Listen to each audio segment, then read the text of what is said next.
photographers. This is the Nikon Z30, a lovely small and lightweight mirrorless camera with a 21 megapixel DX or APS-C crop sensor. I think it's perfect for travel. Now, Nikon sells it with this Z-mount DX 16 to 50 millimeter lens as a kit for social media creators. I think it's less suitable for that purpose, at least in my judgment. The kit is on loan from Nikon Canada, but they didn't pay me. See the script or the video before posting. It does come with this nice strap. Now, in 2022, this kit is a bargain, with results that meet all my expectations for an entry-level camera, particularly when the weather's warm and sunny, as it was on a self-guided photo walk around Toronto. That's a very easy carry, and the quality of stills and video is impressive. Green Auto Mode setting is a pleasure to use. The Z30 gets it right in just about every situation, indoors and out, day and night. If you can get close enough to your subject, there's a nice background blur. Now, as you'd expect from Nikon, the results are high-quality images with excellent color. Point, shoot, enjoy, and simple to use. It does square for social and 16:9 aspect for video, and that's its point and shoot personality. You can get more involved. Change the brightness of the image by pressing the EV key and turning the front or back dial. Simple, simple. Then, when the experienced photographer wants to use manual exposure, manual focus, set the white balance and adjust the color profile, Z30 does that too. And it includes advanced features like focus bracketing and time-lapse video. The only missing feature is a viewfinder, but the 3-inch 1040K LCD has a brightness control and fully swivels. That's useful, not just for selfies and vlogging, but also for high and low angle shooting or rotating the screen out of the sun. Otherwise, it's a discreet black design with a good-sized front grip and a thumb rest on the back.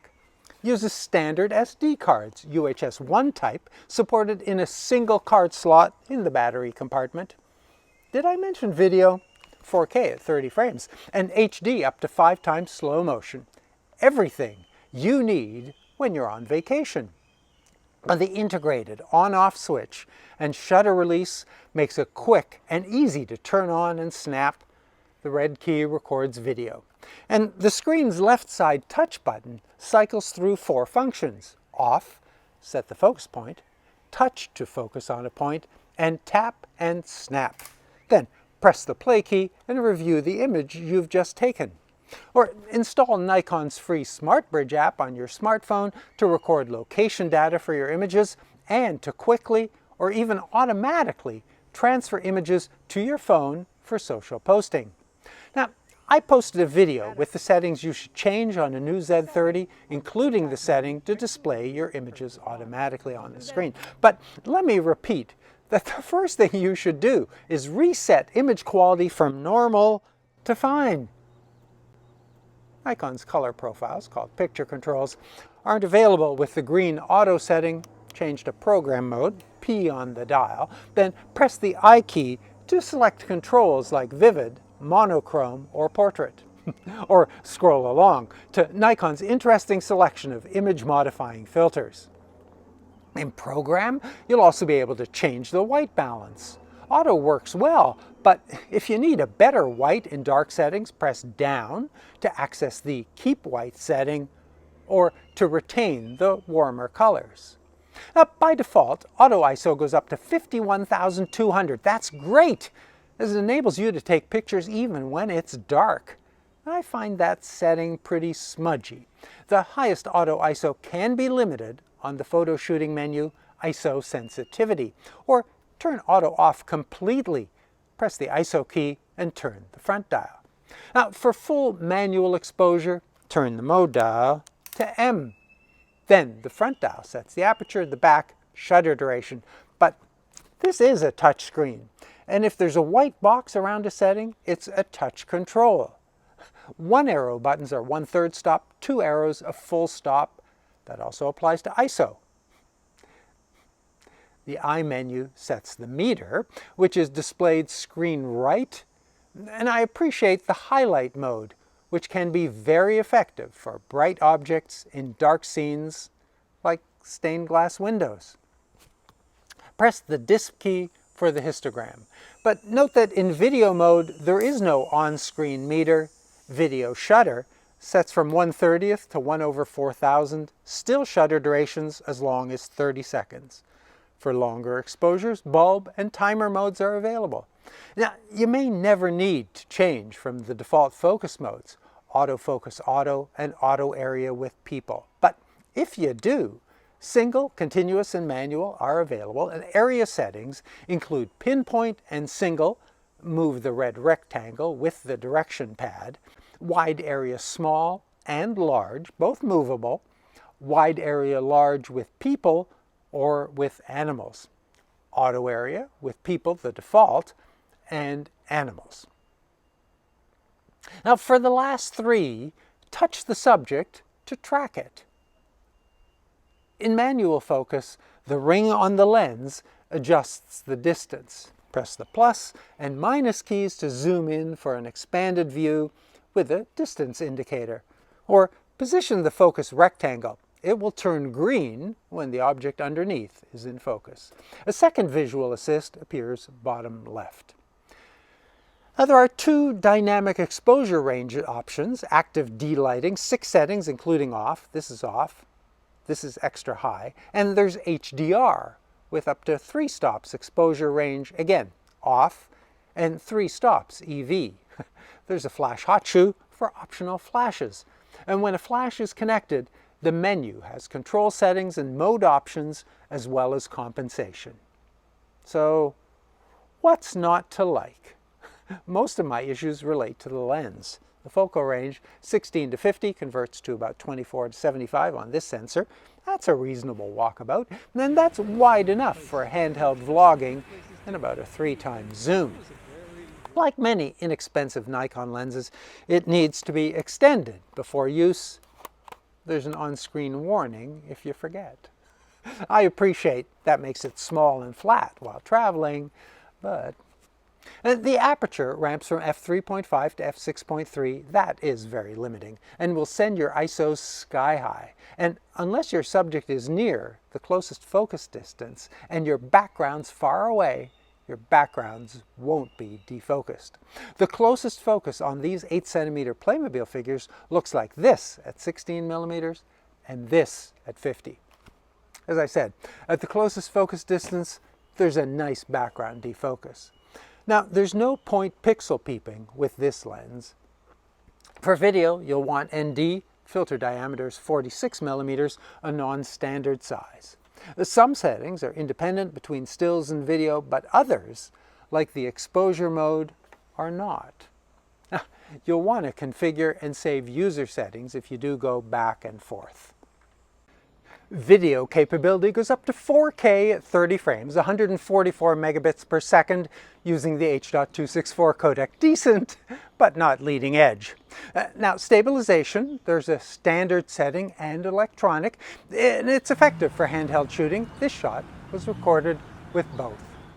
HD 1080 goes up to 120 frames, and there are 3 in-camera slow-mo settings with data rates around 30 megabits. On the stills menu, there's time-lapse video. Good options here. Set the interval and recording time length, but be aware that the screen is black while it's recording. Turning the shutter sound on at least confirms that something is happening. Then set the video resolution and frame rate. Now, there are some restrictions related to exposure and focus modes here, but they're not in the reference guide, so the camera will let you know. Some mic input, micro HDMI out, but only clean output, no info overlay. The review unit came with a small rig windsock, but there's also an in-camera wind filter setting. The manual says to use wide area focus for video. That seems to work, but after rearranging my studio setup, I was able to soften the background slightly. However, I was much closer to the camera than usual, and focus wouldn't hold and continued to wobble. So in the end, between focus issues, the f6.3 aperture, and the high ISO, I decided to reshoot that video with another camera. Seems better out here. Now, the Z30 does not have either log or HLG settings, but if you do intend to color grade in post, neutral and flat are good starting points if you can't find what you want in camera. Now, I'd recommend neutral. That's what I'm using here with the DSC Labs Chroma Selfie for reference, a little bit of fine-tuning in editing. Well, while you're recording video, there's a display of remaining time, but not elapsed time. I also wouldn't mind if the battery had either a time or percentage remaining display. The battery meter stays at full for a long time and then jumps from full to empty very quickly. Now, there's no recording time limit, but there's overheating, also overlooked in the reference guide, and there's no setting in the menu. At 24 Celsius, the camera overheats in about 30 minutes with a 30-second warning before shutting down. Now, those issues likely won't appear on holiday, but they will certainly frustrate creators. The USB-C PD port can be used to charge and power the camera. The EL25 battery is rated for 330 shots or 75 minutes of video. This camera and the lens are made in Thailand.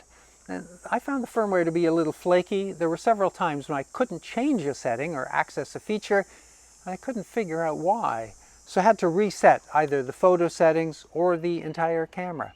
Frustrating. Now, in a kit at this price, the lens is clearly a compromise. There are many better Z-mount lenses, but they will be more expensive and probably full frame, potentially doubling your investment. So, while the camera is better than good enough, the lens is just good enough. I find the need to turn it to open it slightly aggravating, but until I put it away, I don't retract it again. And that said, as you see in the sample images, it's clear and detailed.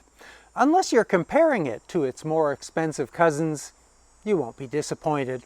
And as I said, a great travel camera that packs most of Nikon's color and tech into a small, affordable package. So, while this camera is on loan from Nikon Canada, they did not pay me. See either the script or the video before posting. This channel's sponsors are viewers who've joined as members. Members enable me to refuse sponsors who'd like me to read ads to you and to disable YouTube's ad interruptions. If you'd like to join, there's a button below. And if that's not for you, but you're interested in camera reviews and related photography content, please subscribe. And I'd love to hear from you. Please post your relevant questions and civil comments. I read and reply to all, even as YouTube makes that more and more difficult.